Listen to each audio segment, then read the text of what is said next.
рукам телефон, на все голоса говорит пока. Пора. И пальто на гвозде, шарф в рукаве и перчатки в карманах шепчут: подожди до утра.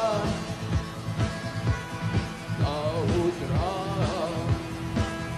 Тот странный стук зовет дорогу. Может, сердце, может, стук дверь. И когда я обернусь на пороге, я скажу одно лишь слово: дверь.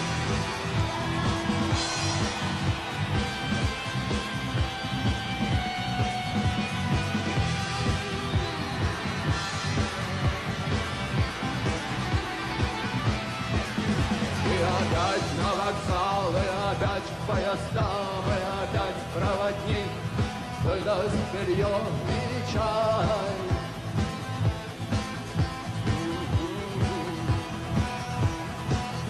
И опять не усну, и опять сквозь грохот колес мне послышится слово: прощай. Но странный стук зовет дорогу.